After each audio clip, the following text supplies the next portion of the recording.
I've had a lot of messages this past month from people asking if I've deleted my YouTube account because my subscribers couldn't see my content or find me in search results. But I think the platform may be restricting my content because I've been talking about sensitive things lately. So I'd really appreciate it if you guys could drop a like down below. I mean, you don't have to if you do end up hating the video, but just so I can boost my engagement a bit to not be hidden on here because, not gonna lie, that makes me really kind of sad. But anyway, March is now finished, so it's time for another monthly reading wrap up. I read 6 books in March, so stick around as I tell you what they're about, what I rate them out of 5 stars, and what I liked and disliked about them. And if you're new here, hi, welcome, I'm Katerina. Well done on finding me. I make new videos every single week yapping about books, and if that's your jam, why not subscribe?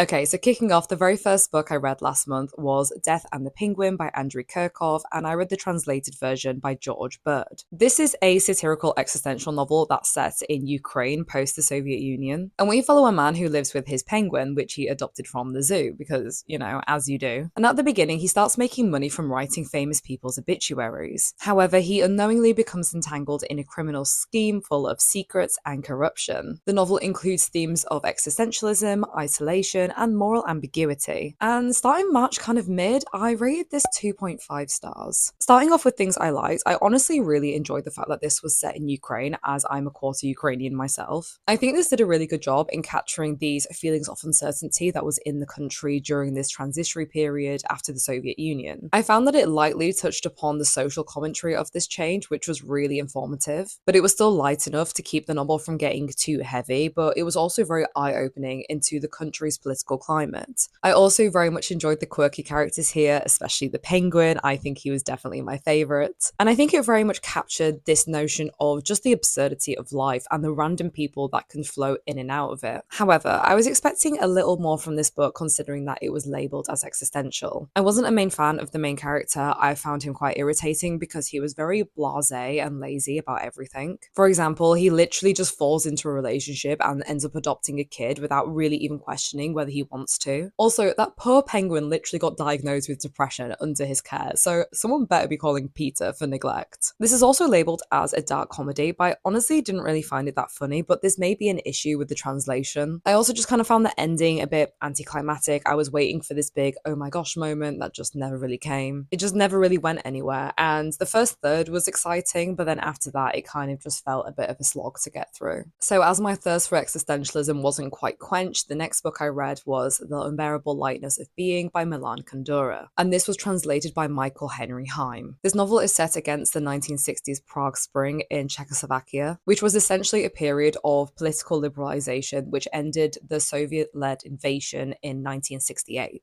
And we follow the lives of various people, including married couples and their lovers in secret affairs. And the book ultimately looks at love in relation to fate and just what the purpose of life is. We also delve into heavy notions of lightness versus weight when it comes to what makes life meaningful. And thankfully, I really liked this book and I rated it 4.5 stars. Similar to the last book, I really enjoyed the political and social commentary here. I literally knew nothing about Czechoslovakia's history and the Soviet Union's involvement there. So this generally taught me a lot about their past politics and how the country changed during this time. But honestly, I love this book for 2 things above all else. Firstly, the philosophical explorations into fate and love and just the wider universe was honestly so stunning. It really delved into the meaning of life and just the absurdity and randomness that came with it. I also really rate books that kind of shift my perspective in some way after I finish reading them, and this surprised me in how I changed my perspective when it came to viewing weighty feelings. We're made to believe that heavy feelings such as loss and grief are negative emotions, but this book showcased that if anything, heavier feelings are better because these are the ones that carry meaning, and it's usually these feelings that make life worth living. So everybody say thank you Kundera for the free therapy session. And the second reason I really love this book is that it simply just had the most gorgeous writing. It was so incredible to read. It was very lyrical and unique, and the prose was honestly just immaculate. The only reason I didn't rate this 5 stars was purely for how the author described women. He always wrote them in this very hypersexualized way for no reason at all, and they ended up feeling like objects under the male gaze, which wasn't insufferable to read, but after a while it was starting lines are grate on me a little bit. Like, we don't need to read how her breasts moved underneath her shirt. You know, it's just not really needed. But apart from that, I absolutely loved this book's exploration into existentialism, and it just had the most gorgeous writing. And to have a change from heavy topics like existentialism, I decided to pick up a bit of light reading of religious guilt instead. Because, well, I'm clearly psychotic. So the next book I read was Oranges Are Not the Only Fruits by Jeanette Winterson. This is a semi-autobiographical coming-of-age novel set in a small working-class town in Lancashire, which for my international subscribers, this is a county in the north of the UK. And we follow an adopted young girl who has a super religious mother, and she's basically groomed into becoming a missionary. However, she ends up becoming conflicted when she discovers her attraction to women as a teenager, and ends up rejecting both the evangelical church and her religious community. And despite this very intriguing premise, I actually only rated this book 2 stars. I felt like when I read the synopsis of this book, I was like, hell yeah. It's set in Northern England, which is where I'm from, and we explore sexuality and identity in the face of religious guilt and trauma, which were all aspects for me that is fascinating to read, especially because this was set in the 1960s and 70s, so it's such an insightful snapshot of this time era. And religion is definitely not as prominent in the UK today as it was compared 50 years ago, so it was really interesting to see how this has changed. And the dynamic between the main character and her mother definitely had a heavy serving of mummy issues. But honestly, the book on the whole was just kind of boring, which is a shame because it honestly had the potential to be a banger. It overall just felt really engaging for a number of reasons. The plot honestly just felt really predictable, like, okay, girl discovers she's gay, she gets kicked out by her family and her church. There was also just too many characters that just kept randomly getting introduced, so it was really hard to keep track of them and who they were. It also included super niche biblical references that were just too rogue for the average person. Like, I attended a Church of England school purely because of catchment area, not because I'm religious. And I had weekly chapel sessions and studied religious education, but even these references weren't familiar for me, and the messaging was just lost. If this content intrigues you, I would honestly recommend reading Sunburn by Chloe Michelle Howarth instead. This was one of my favourite books from last year, and I think it perfectly explored sexuality within a strictly religious community. But I'm just thankful that this was a super short book because, Lord have mercy, I was on my knees getting through this. Carrying on my intense love for heavy books that I'm sure would have my family and friends worried, the next book I read was Human Acts by Kang, and this was translated by Deborah Smith. This is a South Korean novel that's based on the 1980 Gwangju uprising, which were pro-democracy protests held in Gwangju that was met with very brutal military suppression. Hundreds and hundreds of civilians, which mainly were actually students, were either killed, wounded, or imprisoned. And the novel is told by various perspectives of people that were all affected by the uprising. And the book ultimately looks at the impact of political violence. And I rated this book 4 stars. Similar to the previous books I read last month, this taught me a lot about the country's history. I ended up doing a lot of reading into South Korea to understand what led to this event happening. And to read about the aftermath and the impacts that it had on the people was, well, to be honest, heartbreaking, but also really educational. It's a harrowing read that shows how it still affects people today, including the author herself, but it's also interesting to see how the country has overcome it, as it really shows how incredible and resilient the South Korean people are. It's also very raw and graphic, which may be too much for some readers, but I think showcasing this brutality accurately shows what real people had to go through at the time. But I think that the author's very lyrical and evocative writing kind of balances out this brutality that occurs in the acts, which makes it still a very engaging read. The only reason I didn't rate this 5 stars is that I sometimes found the narrative a little bit confusing. It was all told in the second person, which isn't my fave, but I didn't mind it too much. Each chapter was told through the perspective of someone new, but it never really made it clear who that was. I'd literally be halfway through a chapter until I realised who was narrating it, and then I ended up having to Google the plot just so I knew who was talking at the start of each chapter. Otherwise, I felt very lost and ended up frustrating myself when I couldn't work out whose perspective it was. But apart from that, this was honestly a phenomenal book, and I'd very much recommend it to anyone wanting to learn about South Korea's history.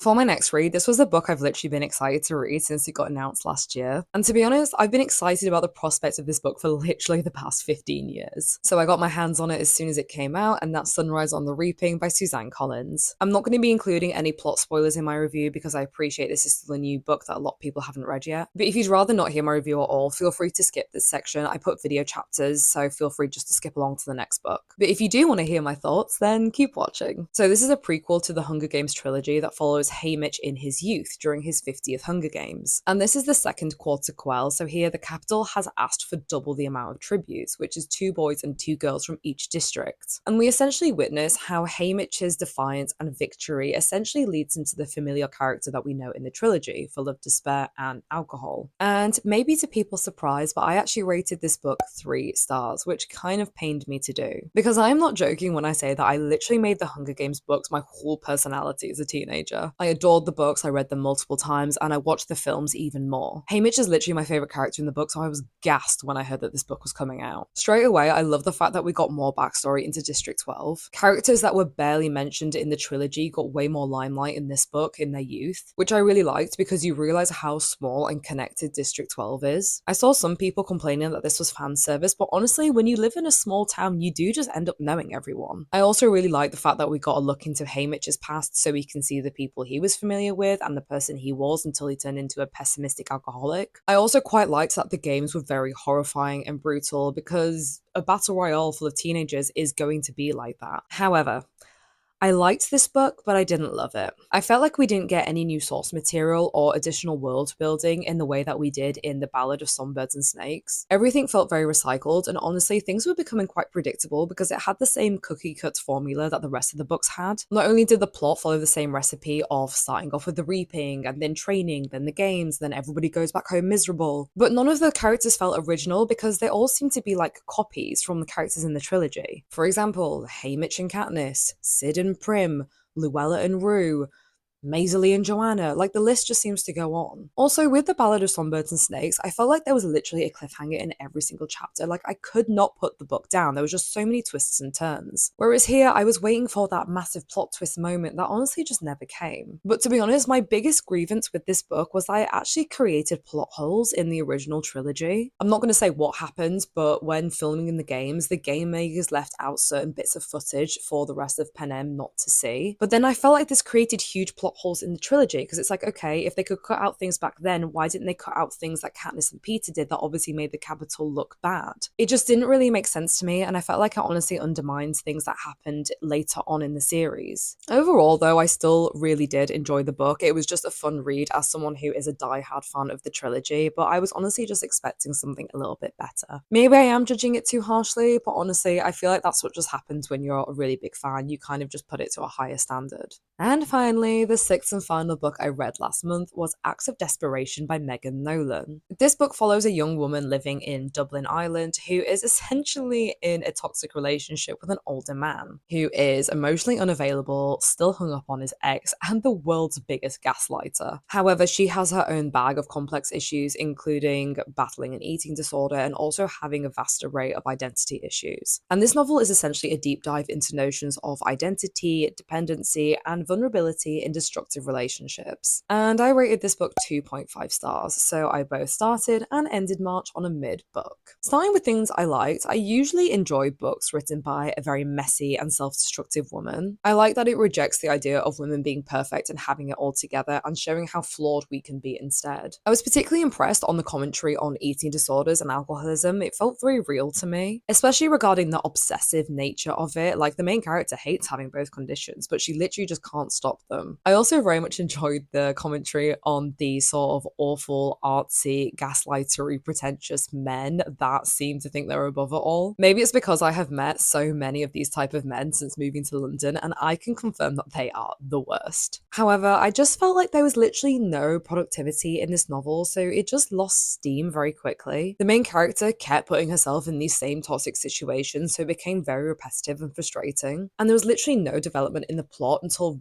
pretty much the very end, but then even the end felt too abrupt for me. Like, it ended with the classic, I'm gonna move to a different country to solve all of my problems, and for me, that's just not a very good ending. And it also went against all of her previous decisions and thoughts in the book, so it kind of just made no sense. There was also no backstory in what led her to having all of these issues, so I couldn't really find a way to understand her and therefore empathize with her. I've seen people compare this book to Fleabag, which honestly I disagree with because it just didn't feel witty or clever in the way that Fleabag does for me. To be honest, the only act of desperation was me literally begging all of these characters to go to therapy because they need some serious help.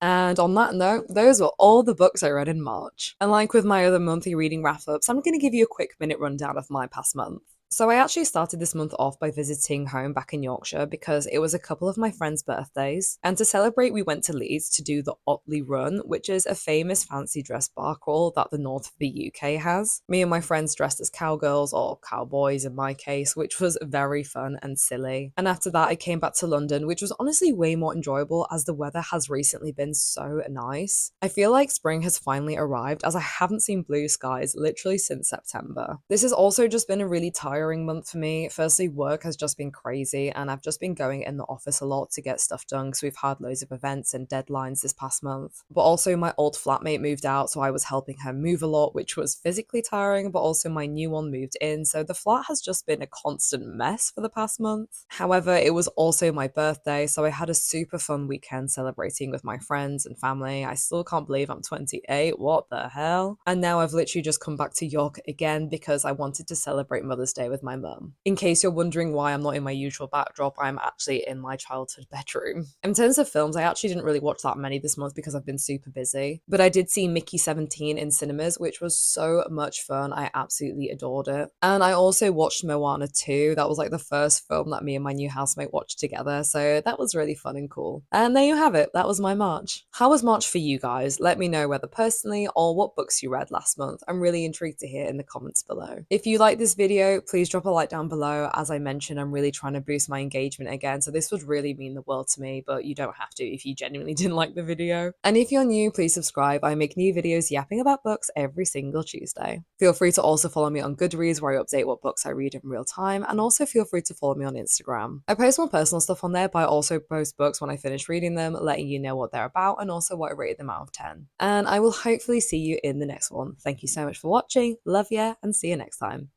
Bye.